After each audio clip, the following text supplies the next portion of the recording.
नमस्कार दोस्तों, आप सभी का स्वागत है।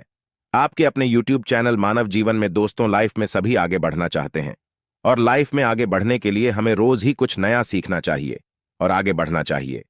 तो चलिए आज की प्रस्तुति शुरू करते हैं। श्री शिवाय नमस्तुभयम। दोस्तों, आप सभी लोग जानते हैं कि 31 जनवरी 2025 यानी शुक्रवार को पड़ रही है माघ महीने की द्वितीय तिथि। और दोस्तों, यह वह तिथि है जो माघ महीने में पड़ने वाली सबसे बड़ी तिथि है, क्योंकि यह शुक्रवार के दिन पड़ रही है और इसका बहुत ही बड़ा और विशेष महत्व होता है। पूज्य गुरु जी ने कहा है कि अगर कभी भी मौका लग जाए और माघ महीने की द्वितीय तिथि गुप्त नवरात्रि के शुक्रवार को पड़ जाए तो आप लोगों को एक छुटकी हल्दी वाला उपाय तो अवश्य ही करना चाहिए। इन दोनों का संयोग बहुत ही कम आता है। इसी के साथ में गुरु जी ने अपनी शिव पुराण कथा में बताया है कि इस दिन आपको एक छुटकी हल्दी का उपाय तो आपको अवश्य ही करना चाहिए, क्योंकि ऐसा दिन पूरे साल में सिर्फ एक ही बार आता है। और दोस्तों, आप सभी लोग जानते हो कि शुक्रवार का अगर सबसे बड़ा कोई उपाय है तो वह एक छुटकी हल्दी वाला उपाय है। तो दोस्तों, इस शुक्रवार के दिन आप लोगों को इस एक छुटकी हल्दी वाले उपाय को जरूर करना है। बहुत सारे लोग होंगे जिन लोगों ने इस उपाय को ना किया हो, मतलब पूरा साल निकल गया, उन्होंने किसी भी दिन इस एक छुटकी हल्दी वाले उपाय को ना किया हो। पर दोस्तों, आपके पास एक आखिरी मौका बचा हुआ है जो कि 31 जनवरी के दिन है। तो इस दिन आप लोगों को इस वाले उपाय को जरूर कर लेना है। भले ही आपने पूरे महीने भर इस उपाय को ना किया हो, पर अगर आपने इस माघ महीने के शुक्रवार गुप्त नवरात्रि के दिन अगर इस वाले उपाय को कर लिया तो आपको इस उपाय को करने का वह फल मिलेगा जिसकी आपने कभी कल्पना भी नहीं करी होगी। इसीलिए आप लोग इस वाले उपाय को एक बार जरूर कर लेना है, ताकि आप लोगों के हाथ से यह मौका ना जा सके और आपको इस उपाय को करने का फल मिल सके। दोस्तों, यह उपाय पंडित जी ने अपनी अभी की ही श्री शिव महापुराण की कथा में बताया है, जिस उपाय को आज हम आपको बहुत अच्छे से समझाने वाले हैं। इस वीडियो को देखने के बाद इस उपाय को समझने के लिए आपको कोई और वीडियो को देखने की जरूरत नहीं पड़ेगी। तो चलिए दोस्तों, उपाय को शुरू करते हैं। देखिए, यह इस माघ महीने के शुक्रवार के दिन यह इतना खास होता है, इतना महत्वपूर्ण होता है। देखा गया है कभी कभी बड़े बड़े पूजा पाठ अनुष्ठान से जो मनोकामना पूर्ण नहीं होते, वह माघ महीने की शुक्रवार के दिन एक छोटे से उपाय करने से ही आपकी मनोकामना पूर्ण हो जाती है। और बहुत सारे लोगों ने इस उपाय को किया भी है और उनको इस उपाय को करने का फल भी जरूर मिला है। अगर आप लोग भी इस उपाय को करना चाहते हैं तो आप इस उपाय को पहले अच्छे से समझ लेना, सुन लेना, उसके बाद करना। आपको इस उपाय का फल जरूर मिलेगा। और इस उपाय को कर लेने से आपके घर में चाहे किसी भी प्रकार की दुख और समस्या क्यों ना चल रही हो, आपको उसका कारण भी नहीं पता है कि भाई यह समस्या किस कारण से चल रही है। उसका कुछ भी कारण हो सकता है, जैसे पितृदोष हो सकता है या किसी भी तरह का मंगल दोष भी हो सकता है। तो इस दिन आप लोगों को यह वाला उपाय कर लेना है। यह एक ऐसा उपाय है जिस उपाय को अगर किसी विशेष दिन पर किया जाए तो भाई उस विशेष दिन का जो है वह तो हमें मिलता ही मिलता है, पर हमने उस दिन पर इस उपाय को किया है तो हमें उससे भी बड़ा फल मिलता है, और फल बहुत जल्दी मिलता है, क्योंकि आप इस उपाय को बहुत ही बड़े और विशेष दिन पर कर रहे हो। तो चलिए अब उपाय के बारे में बात करते हैं, लेकिन उससे पहले आप लोगों को यह जानना आवश्यक है कि आखिर यह उपाय किस समय करना है, किसको करना है और कैसे करना है। तो चलिए हम आगे आपको वीडियो में एक एक करके बता देते हैं। लेकिन उससे पहले अगर आप लोग हमारे चैनल पर पहली बार हैं तो हमारे चैनल को सब्सक्राइब करना न भूलें। और अगर आपके पास कोई सवाल है तो आप हमें कमेंट बॉक्स में बता सकते हैं। और अगर आपको हमारा वीडियो पसंद आया है तो आप हमें लाइक और शेयर करना न भूलें। और अगर आपको हमारे चैनल की जानकारी चाहिए तो आप हमें फॉलो कर सकते हैं। और अगर आपके पास कोई प्रश्न है तो आप हमें कमेंट बॉक्स में बता सकते हैं। और अगर आपको हमारा वीडियो पसंद आया है तो आप हमें लाइक और शेयर करना न भूलें। और अगर आपको हमारे चैनल की जानकारी चाहिए तो आप हमें फॉलो कर सकते हैं। और अगर आपके पास कोई प्रश्न है तो आप हमें कमेंट बॉक्स में बता सकते हैं। और अगर आपको हमारा वीडियो पसंद आया है तो आप हमें लाइक और शेयर करना न भूलें। और अगर आपको हमारे चैनल की जानकारी चाहिए तो आप हमें फॉलो कर सकते हैं। बार आए हैं या फिर मेरी आवाज आज पहली बार सुन रहे हैं तो हमारे चैनल को सब्सक्राइब जरूर कर लेना और इस वीडियो को लाइक करके कमेंट बॉक्स में श्री शिवाय नमस्तुभ्यम ओम नमः शिवाय जरूर टाइप कर देना। तो दोस्तों, इस दीपक वाले उपाय को हमें इस मौनी अमावस्या के दिन कैसे करना है, किसको करना है, किस समय करना है और कहां पर करना है, ये सारे सवालों के जवाब आपको इस वीडियो में मिल जाएंगे। और जो ये वीडियो देखेगा भाई, उसको एक चुटकी हल्दी वाला उपाय जरूर करना चाहिए, क्योंकि इस दिन हल्दी का भी बहुत ही बड़ा और विशेष महत्व होता है। और जब बात आ जाए एक चुटकी हल्दी की, तो ये सोने पर सुहागा वाली बात हो जाती है और ये एक बहुत ही बड़ा उपाय हो जाता है इस शुक्रवार गुप्त नवरात्रि का। अब हम समझते हैं इस वाले उपाय को हमें करना किस समय है। एक चुटकी हल्दी वाले उपाय को हमें माघ महीने की शुक्रवार के दिन करना किस समय है। तो देखिए, इस उपाय को करने का जो समय है वह सुबह का समय है और शाम का समय भी है। अब देखिए, यहां पर हम मुख्य रूप से सुबह का समय नहीं बोलेंगे, क्योंकि 31 जनवरी शुक्रवार का दिन है और इस दिन प्रदोष काल के समय का बहुत महत्व होता है। बाकी अगर सुबह के समय भी करेंगे तो भी अच्छा होगा, उसमें कोई भी दिक्कत वाली बात नहीं है। तो चलिए जानते हैं इस विशेष उपाय के बारे में। लेकिन उससे पहले एक प्रार्थना, अगर आप इस चैनल पर नए हैं तो आप इस वीडियो को लाइक करें, चैनल को सब्सक्राइब करें और कमेंट बॉक्स में आप अपनी राशि या अपना नाम जरूर डाल दें, क्योंकि हम राशि से जुड़ा भाग्य भी बताते हैं और भाग्य में चल रही परेशानियों को दूर करने के लिए वह आसान से आसान उपाय भी बताते हैं। तो चलिए अब हम अपने सबसे पहले उपाय की बात कर लेते हैं। देखिए, इस उपाय के लिए आपको 2 दीपक लेने होंगे। दोनों ही दीपक आप मिट्टी के भी ले सकते हैं और दोनों ही दीपक आप शुद्ध आटा मड़कन भी तैयार कर सकते हैं। अब दोस्तों, दोनों ही दीपक के अंदर आपको शुद्ध घी का प्रयोग करना होगा और एक दीपक के अंदर आपको गोल रुई की बाती का प्रयोग करना होगा और एक दीपक के अंदर आपको लंबी बाती का प्रयोग करना होगा। लंबी बाती वाले दीपक के अंदर आप मौली वाला जो धागा आता है कलावा का, उसकी बाती का प्रयोग भी आप लंबी बाती वाले दीपक के अंदर कर सकते हैं। देखिए, 2 दीपक वाला यह चमत्कारी उपाय केवल शुक्रवार की रात्रि में ही किया जाता है, इसीलिए आपको इस उपाय को बहुत ही ध्यान से समझना। इसी के साथ में आपको एक चुटकी हल्दी है और इसी के साथ में आपको मात्र एक चुटकी हल्दी भी लेनी होगी। अब दोस्तों, यह सभी सामग्री लेकर के आपको रात्रि के समय पहुंच जाना है अपने घर में, जहां कहीं भी तुलसी जी का पौधा, तुलसी माता का निवास स्थान है, वहां पर देखिए दोस्तों, सबसे पहले तो आपके पास जो एक गोल बाती का दीपक, उसे आपको तुलसी जी के वहां पर प्रज्वलित करना है। दीपक को प्रज्वलित करते समय आपको ओम नमो भगवते वासुदेवा, यह इस मंत्र का 7 बार जाप कर लेना है। अब देखिए दोस्तों, आप जो एक चुटकी हल्दी के दाने लेकर के आए हैं, उन्हें आपको अपने सीधे हाथ में रखना है और जो आपने गोल बाती वाला दीपक प्रज्वलित किया है माता तुलसी जी के वहां पर, उसके ऊपर से आपको इन एक चुटकी हल्दी को गड्डी की दिशा में घुमाना है। आपको अपना नाम और अपनी गोत्र को बोल देना है और फिर आपको इन हल्दी को उससे जलते हुए दीपक के अंदर डाल देने हैं।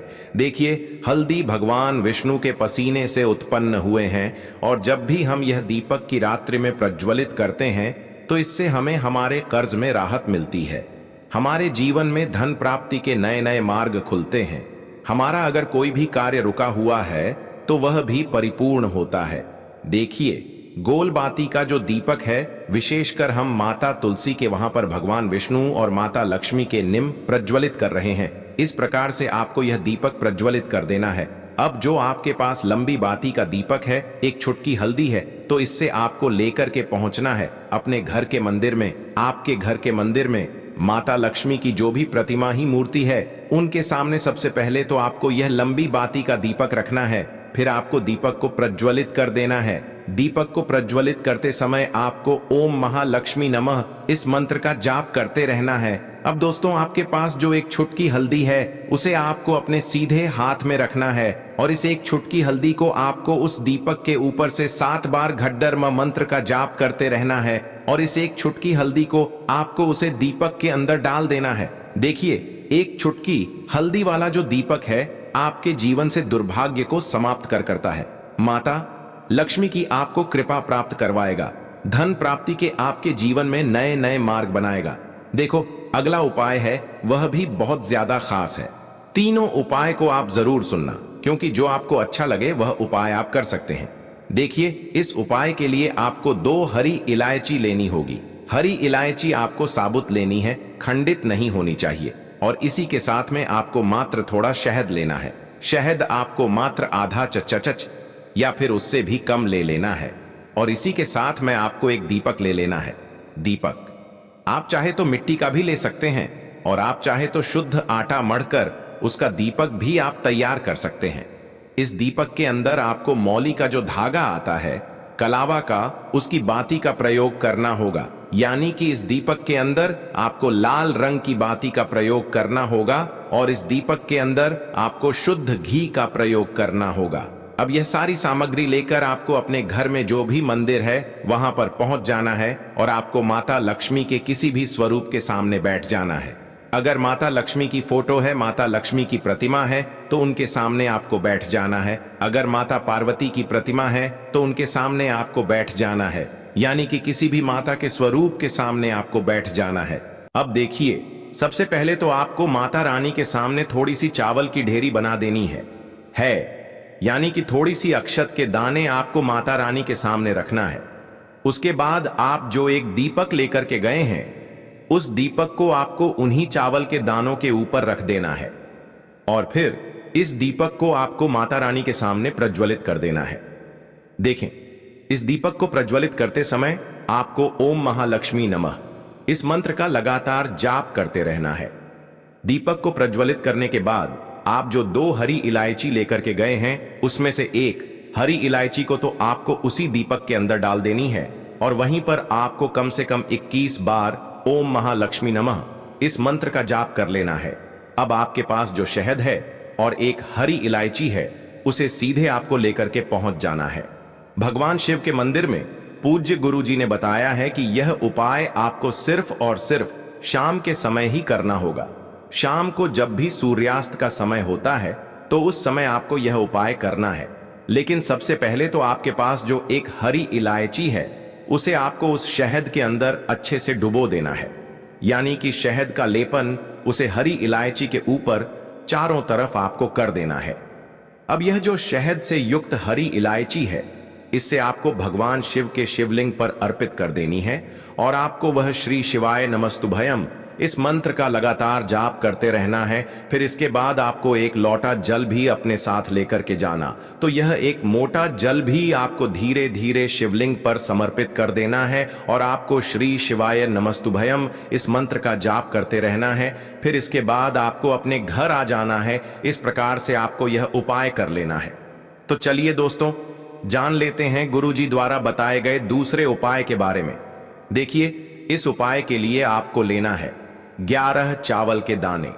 गुरुजी ने कहा है, चावल के दाने खंडित नहीं लेने हैं, बिल्कुल साबुत होने चाहिए। उसके साथ में आपको लेना है एक बेलपत्र। बेलपत्र का भी एक नियम है, अगर आपके पास बेलपत्र नहीं है तो आप शिवलिंग से उठाकर उसको पुनः शुद्ध जल से धोकर इस्तेमाल कर सकते हैं। इस प्रकार आपको बेलपत्र लेना है। इसके बाद आपको एक लोटा जल लेना है। अब यह सब सामग्री लेकर आपको जाना है महादेव के मंदिर में। देखो, अब आपको उत्तर साइड में खड़े हो जाना है, और सबसे पहले आपको एक बेलपत्र अपने हाथ पर और 11 चावल दाने रखकर शिवलिंग के पर अपना नाम और गोत्र बोलते हुए समर्पित कर देना है, और ओम नमः शिवाय, श्री शिवाय नमस्तुभ्यम का लगातार जाप करना है। अब आपको जो एक लोटा जल साथ में लेकर आए थे, उसे धीरे धीरे बेलपत्र और चावल दाने के ठीक ऊपर आपको समर्पित करते जाना है, और शिव पुराण के मूल मंत्र श्री शिवाय नमस्तुभ्यम का 11 बार जाप करना है, और अपनी मनोकामना बोलते जाना है। देखो, बस छोटा सा उपाय करना है, देखना एक दिन आपके सब काम बनने लग जाएंगे। गुरुजी का बहुत ही विशेष उपाय है। चलते हैं तीसरे उपाय की तरफ। देखिए, इस उपाय के लिए आपको एक तांबे के पात्र के अंदर सबसे पहले अपने घर से शुद्ध जल लेना है। फिर इसी के साथ में आपको मात्र थोड़ा सा शहद लेना होगा। शहद आपको आधा चम्मच या फिर उससे भी कम लेना है, और इसी के साथ में आपको एक प्यारी सी बेलपत्र ले लेनी है। बेलपत्र यदि आपको नहीं मिल पाती है तो भगवान शिव के शिवलिंग पर छड़ी हुई बेलपत्रों को आप पुण्य शुद्ध जल से धो करके उपयोग कर सकते हैं। और बेलपत्र जो है वह कहीं से भी कटी फटी खंडित नहीं होनी चाहिए।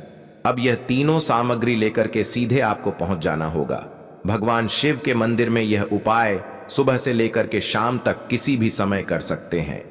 देखिए, सबसे पहले तो आपके पास जो शहद है उससे आपको अपने सीधे हाथ की छींटी उंगली के जो पास वाली उंगली होती है, अनामिका उंगली, उसमें थोड़ा सा शहद आपको लेना है और इससे फिर आपको शिवलिंग पर जहां माता सुंदरी का स्थान होता है वहां पर आपको ओम का निर्माण करना है। लेकिन जलाधारी के बिल्कुल बीच में जो स्थान होता है उससे माता अशोक सुंदरी का स्थान कहते हैं और इसी स्थान पर आपको शहद से ओम का निर्माण करना है। अब दोस्तों, आपके पास जो एक बेलपत्र है उससे आपको अपने सीधे हाथ की हथेली पर रखना है और महादेव से आपको अपनी वह विशेष मनोकामना, आपके जीवन में जो भी संकट चल रहे हैं, जो भी समस्याएं चल रही हैं, जो भी जीवन में दुर्भाग्य बना हुआ है, आप अपने किसी भी कार्य में सफल नहीं हो पा रहे हैं, तो जिस भी प्रकार की आपकी समस्या है उसे दूर करने के लिए आपको महादेव से प्रार्थना कर लेनी है। और फिर यह जो एक बेल पत्र है इससे आपको शिवलिंग पर माता अशोक सुंदरी वाले स्थान पर समर्पित कर देनी है। देखिए, जहां पर आपने ओम का निर्माण किया है उसी के ऊपर आपको यह बेल पत्र भी समर्पित कर देनी है। देखिए, बेलपत्र की चिकनी साइड का हिस्सा शिवलिंग से स्पर्श होगा और इसकी जो डंडी है वह आपको जलाधारी की ओर रखनी है। पत्ती वाला भाग शिवलिंग की तरफ रहेगा। इसी प्रकार से आपको यह बेलपत्र समर्पित कर देनी है। अब दोस्तों, आपके पास जो एक जल का पात्र है उसमें से थोड़ा सा जल तो आपको बेलपत्र की जो आगे वाली पत्ती है उस पर आपको समर्पित करना है और आपको श्री शिवाय नमस्तुभ्यम इस मंत्र का जाप कर लेना है। फिर उस पात्र के अंदर जो जल बचेगा उसे पूरा आपको भगवान शिव के शिवलिंग पर धीरे धीरे समर्पित करते जाना है और लगातार आपको शिव महापुराण के मूल मंत्र श्री शिवाय नमस्तुभयम इस मंत्र का जाप करते रहना है। गुरुजी ने कहा है कि जल आपको इतने धीरे धीरे समर्पित करना है कि जल समर्पित करते हुए आप कम से कम 11 बार श्री शिवाय नमस्तुभ्यम या फिर ओम नमः शिवाय इस मंत्र का जाप कर सके। फिर इसके बाद वापस आपको अपने घर आ जाना है। इस प्रकार से आपको यह उपाय कर लेना है। आप देखेंगे कि आपकी सभी मनोकामनाएं अवश्य ही पूरी होंगी। यह उपाय आपको अवश्य करने हैं। इस वीडियो में हमने आपको 3 से 4 महा उपाय आपको बताए हैं जो आपको शुक्रवार के दिन करने हैं। अगर आपके मन में उपाय से जुड़ा कोई भी सवाल है तो हमें कमेंट बॉक्स में पूछ सकते हैं। उपाय करते समय कोई भी गलती नहीं करनी है। अगर आपको हमारी वीडियो पसंद आए तो हमारे इस चैनल को सब्सक्राइब जरूर करें। हर हर महादेव, ओम नमः शिवाय, श्री शिवाय नमस्तुभ्यम। देखो, इस उपाय के लिए आपको लेना है एक गोल बाती का दीपक। आप चाहे तो मिट्टी का ले सकते हैं या फिर घर से शुद्ध आटा मढ़कर उसका दीपक आप तैयार कर सकते हैं। इसके बाद आपको लेना है शुद्ध गाय का घी। अगर वह नहीं है तो कोई भी देसी घी इस्तेमाल कर सकते हैं जिससे आपको दीपक प्रज्वलित करना है। देखो, अब यह सब सामग्री लेकर आपको जाना है। प्रदोष काल में आपके घर पर तुलसी जी के घेरे के पास में देखो, यह उपाय तो आपको अवश्य करना है। देखो, वहां पहुंचकर सबसे पहले वह दीपक आपको प्रज्वलित कर देना है और ओम नमो भगवते वासुदेवाय नमः का 11 बार जाप करना है। उसके बाद आपको अपने सीधे हाथ में थोड़ी हल्दी लेकर उस दीपक में अपना नाम और गोत्र बोलते हुए डाल देना है। उसके बाद माता लक्ष्मी से आपको प्रार्थना करना है कि हे महालक्ष्मी, हमारी सभी दुख तकलीफों को दूर करो। हे महादेव, हमारे सब दुख कष्टों को खत्म करो। इस भावना से आपको यह उपाय करना है। तो दोस्तों, यह थे पूज्य गुरुजी द्वारा बताए गए कुछ बहुत ही खास उपाय। आज के लिए बस इतना ही इस वीडियो में दी गई जानकारी। अगर आपको अच्छी लगी हो तो प्लीज हमारे चैनल मानव जीवन को सब्सक्राइब करें, लाइक करें और हमारे वीडियो में अंत तक बने रहने के लिए धन्यवाद।